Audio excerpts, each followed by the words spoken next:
des empreintes digitales au Mali. Qu'est-ce que cela représente pour vous? Merci pour votre question. Je pense qu'on peut dire que c'est un moment historique parce que c'est quand même une première. C'est le premier fichier automatisé des empreintes digitales mis à la disposition de notre pays. Et au vu du contexte sécuritaire actuel, je pense que c'est vraiment historique et c'est une cérémonie qui est importante et un outil excessivement important mis à la disposition de la Direction générale de la police scientifique et technique. Selon les documents et selon votre présentation tout à l'heure, vous avez parlé de l'absorption de 10 000 fichiers dans ce nouveau dispositif sur un serveur qui va analyser, on va dire vérifier et aussi rapprocher les empreintes. Quelle est la stratégie que vous allez déployer pour la mise en œuvre de cet outil? Déjà, il est important de souligner que nous avons du personnel formé. Avant l'installation et l'opérationnalisation de l'outil, avec les partenaires, nous avons formé un personnel qui est qualifié et qui sera à même d'entretenir l'outil et d'en faire un bon usage. Et la stratégie, c'est on va élaborer un plan de collaboration avec les autres services de la police, de la gendarmerie et les services de la police judiciaire en général pour que s'installe une collaboration et un échange d'informations. Je sais que ce fichier va vous aider, surtout vu le contexte sécuritaire du Mali, qui est dans une crise, on va dire, depuis plusieurs années, due au terrorisme. Donc, quel est le message que vous avez adressé aux utilisateurs, donc la police, la justice, pour votre fichier? Surtout un message de collaboration, un message de partage d'informations et un message d'outils. Et quand je dis outils, les professionnels comprendront, parce que nous avons besoin de travailler avec les différentes unités de police et de gendarmerie pour recueillir la matière sur laquelle nous travaillons. Merci. Merci. Du représentant ou de monsieur l'ambassadeur de l'Union européenne au Mali. Et comme prévu, le représentant du ministre de la Sécurité et de la Protection civile, en présence de son secrétaire général, va nous faire son discours.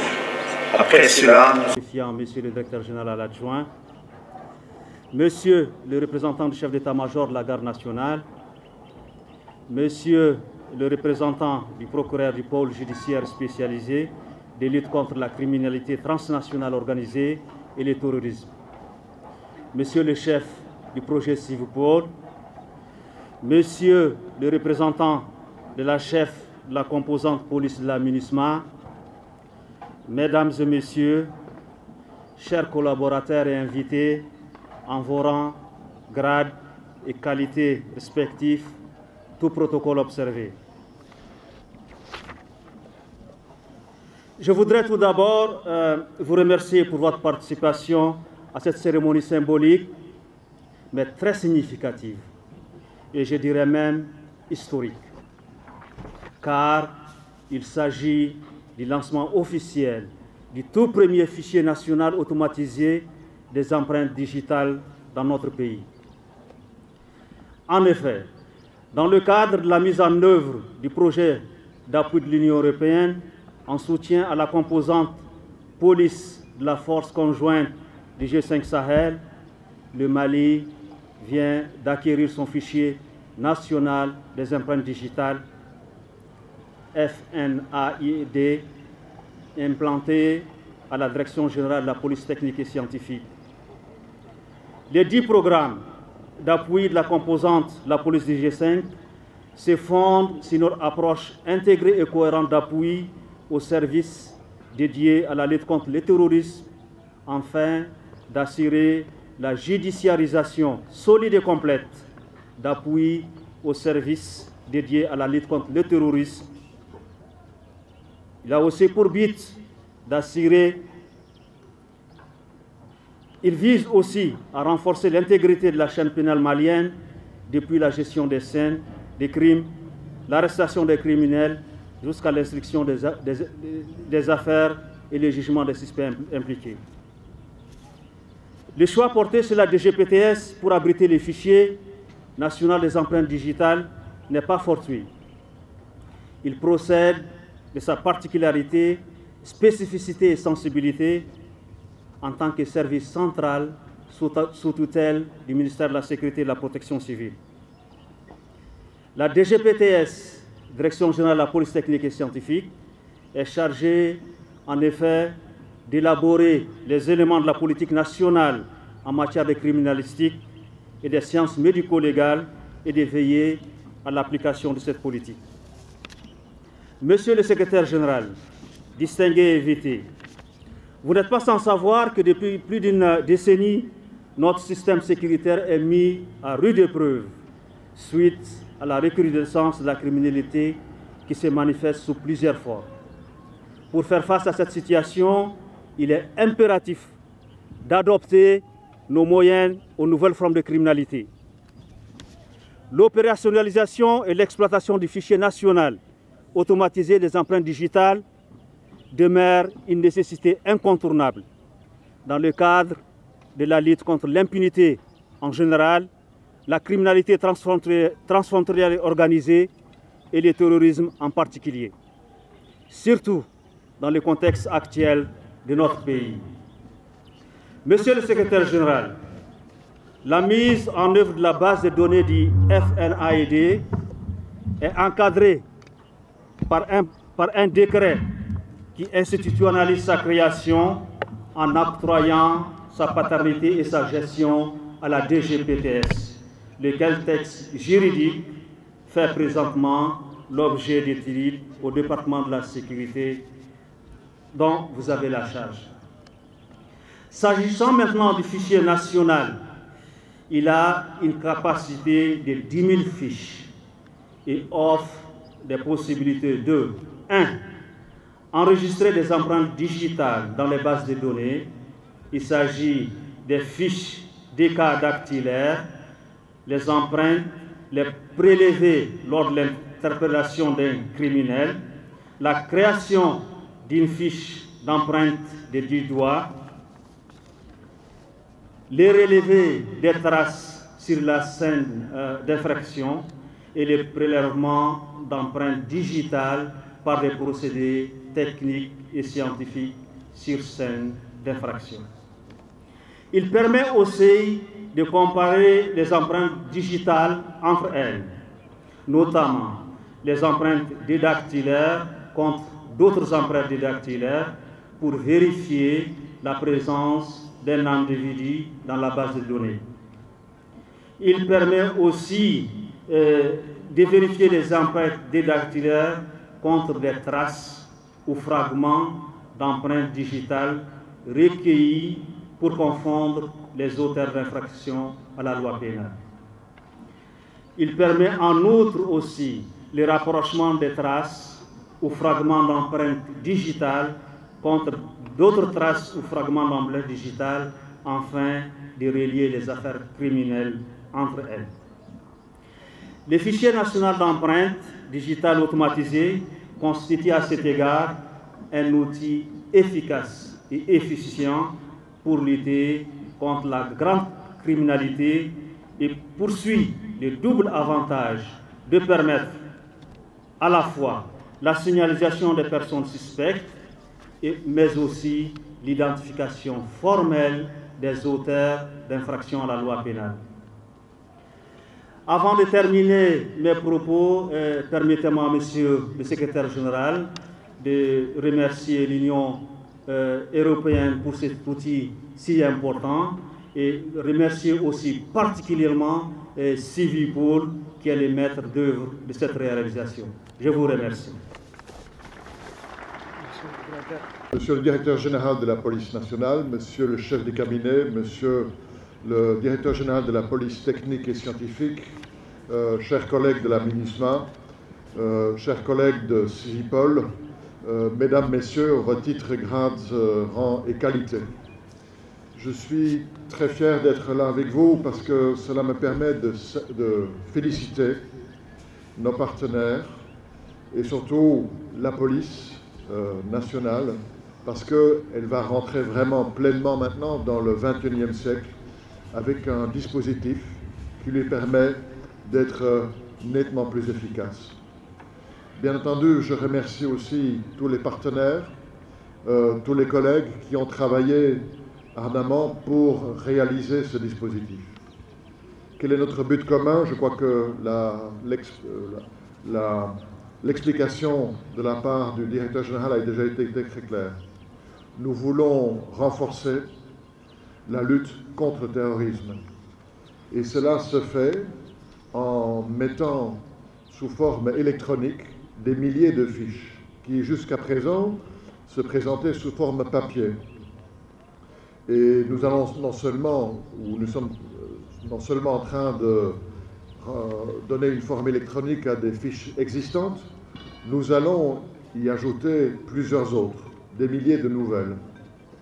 C'est un travail de biométrie qui apporte des garanties en matière de protection de données personnelles, bien entendu, mais qui permettra à la police malienne d'avoir un travail beaucoup plus efficace. Parce que nous connaissons la taille du territoire malien. Nous connaissons aussi l'adversaire. Les terroristes aujourd'hui ne connaissent pas de frontières. Ils sont organisés d'une manière internationale. Et donc un fichier moderne, électronique, permettra d'augmenter non seulement le niveau de la coopération au niveau malien, mais aussi à terme d'augmenter la coopération au niveau régional, au niveau de la CEDEAO, mais aussi finalement au niveau de la planète. Parce que, je souligne encore une fois, l'adversaire ne connaît pas les frontières.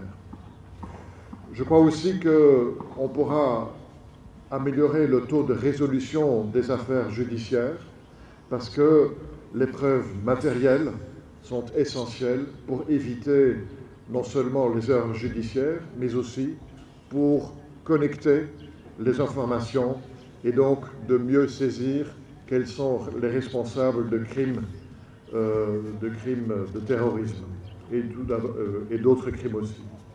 Ceci est une étape importante. Elle sera suivie, j'en suis sûr, et j'ai toute confiance, d'une augmentation de l'expertise nationale et finalement de la coopération internationale. Parce qu'en mettant en réseau ces différentes informations numérisées, centralisées, on pourra, à la taille du Mali et à la taille régionale et mondiale, augmenter l'efficacité de la lutte. Et là, je mentionne quand même l'importance d'Interpol comme organisation internationale pour augmenter l'effectivité de notre lutte commune contre le terrorisme. Permettez-moi de mentionner encore que pour la CEDEAO, la priorité, c'est de mettre en œuvre et de mettre en pratique son plan d'action contre le terrorisme. C'est la raison pour laquelle, mesdames, messieurs, j'ai l'honneur d'être ici avec vous, parce que l'Union européenne soutient non seulement au titre national ce projet, nous soutenons aussi cela au niveau régional. Parce que pour nous, c'est un chantier de longue haleine. C'est aujourd'hui une pierre importante qui est posée à un édifice de coopération internationale. Je conclus donc mes propos ici, nous sommes ensemble réunis, Maliens, Européens et toute la communauté internationale, avec aussi mes collègues de la MINUSMA. Je conclus mes propos en disant vive le Mali, vive la coopération entre l'Union européenne et le Mali, vive aussi la coopération de toute la communauté internationale avec le Mali, et finalement, vive la paix et la prospérité pour le peuple malien. Merci beaucoup. Par l'ambassadeur de l'Union européenne, en ce sens que nous fêtons notre entrée dans le XXe siècle. C'est formidable. Le terrorisme est intelligent. Il faut être encore plus intelligent pour franchir les frontières. Et je comprends pourquoi le ministre a tenu à y être. Le ministre a tenu à être là personnellement. N'eût été les contraintes de dernière minute, il a souhaité que je sois là. En son nom donc, je prends la parole ainsi, vous disant ceci. Monsieur le représentant, je prends de l'Union européenne. C'est l'ambassadeur même qui est là. C'est formidable, nous saluons votre présence ici. Monsieur le chef de projet, Sylvie Paul, chargé de la mise en œuvre de FANAM. Monsieur le représentant de la chef de la composante police de la MINUSMA. Monsieur le procureur du pôle judiciaire spécialisé de la lutte contre la criminalité transnationale organisée et le terrorisme, ou son représentant que je vois.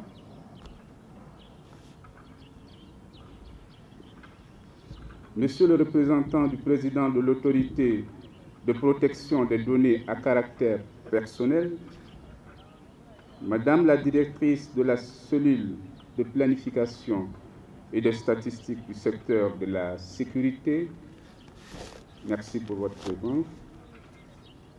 Monsieur le directeur national de la police judiciaire ou son représentant, Monsieur le directeur général de la police nationale ou son représentant, Monsieur le directeur général de la protection civile ou son représentant, Monsieur le chef d'état-major de la garde nationale ou son représentant, Monsieur le directeur de l'Office central des stupéfiants, Monsieur le directeur des finances et du matériel, Monsieur le directeur général de la police technique et scientifique, Mesdames et Messieurs, chers collaborateurs et invités, en vos rangs, grades et qualités respectives, tout protocole observé. C'est avec un insigne honneur que je prends la parole ainsi, pour vous souhaiter la bienvenue à cette cérémonie marquant le lancement officiel du fichier national automatisé des empreintes digitales, communément appelé FNAED, implanté au sein de la Direction générale de la police technique et scientifique.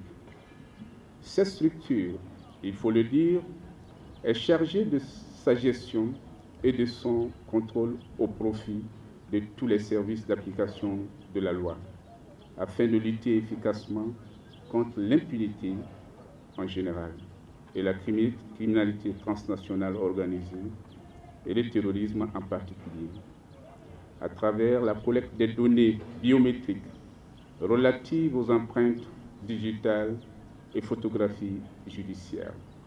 Nous avons duré en train de travailler dans ce sens pour que cela soit. Aujourd'hui, c'est lancé. Je voudrais tout d'abord, en cette circonstance, adresser mes vifs et sincères remerciements à Sylvie Paul et à l'Union européenne qui ont bien voulu prendre en compte les préoccupations formulées par la Direction générale de la police technique et scientifique. En effet, l'Union européenne, dans le cadre de la réorientation de l'action de soutien au programme d'appui à la composante police du G5 Sahel, a accepté d'étendre ce programme à la Direction générale de la police technique et scientifique. Il convient de préciser que la mise en œuvre du FNAED à la DGPCS vise à apporter une réponse adéquate à la problématique de l'évolution constante de la criminalité dans toute sa dimension, en particulier la criminalité à caractère transnational organisé, le terrorisme ainsi que les infractions connexes. Mesdames et Messieurs les acteurs de la chaîne judiciaire, il s'agira pour vous de créer et maintenir un cadre de collaboration franche en termes de synergie d'action pour assurer l'alimentation du fichier national automatisé des empreintes digitales. Et justement, il faut bien collaborer pour une meilleure réussite de ce fichier. Un outil approprié pour lutter efficacement contre la grande criminalité et la récidive des délinquants qui demeurent à présent une problématique réelle en République du Mali. Excellences, Monsieur l'ambassadeur de l'Union européenne au Mali, Monsieur le chef projet Civipol, Monsieur le représentant de la chef de la composante police de la MINUSMA, Monsieur le directeur général de la police technique et scientifique, point focal national en matière de criminalistique et de sciences médico-légales. Comme en atteste le rapport de la réunion du comité directeur tenue en quartier général de la MINUSMA le 12 août 2021, je me réjouis de l'excellence des relations de collaboration existantes entre vous, chers partenaires, et les forces de sécurité et de défense maliennes en général, mais aussi et surtout avec la Direction générale de la police technique et scientifique qui est en train de bénéficier de votre accompagnement. Dans le cadre de son implantation en vue d'asseoir la vision stratégique et la doctrine au plan national en matière de police technique et scientifique, chers partenaires, collaborateurs et invités, c'est le lieu pour moi de vous exhorter à plus d'engagement dans la collaboration avec la DGPTS en matière de collecte de données biométriques auprès de vos services respectifs pour l'atteinte des objectifs de la création des FINAE, fichier criminel national unique pour tous les services d'application de la loi, pour soutenir la lutte contre la criminalité et le terrorisme de façon générale. Monsieur le directeur général de la police technique et scientifique, je prends l'engagement que des dispositions seront incessamment prises pour assurer le développement de la base du FINAE par la DGTPL à travers la collecte, bien entendu, des données biométriques relatives aux suspects d'infractions terroristes et de droit commun. Cela passera nécessairement par la mise en œuvre de l'activité de signalisation au niveau des unités d'enquête et de la police nationale et de la gendarmerie nationale, ainsi que des services spécialisés d'enquête sur toute l'étendue du territoire national. Chers partenaires et invités, ce jour très symbolique pour nous, 30 septembre 2021, j'ai la charge et le devoir honorable de déclarer officiellement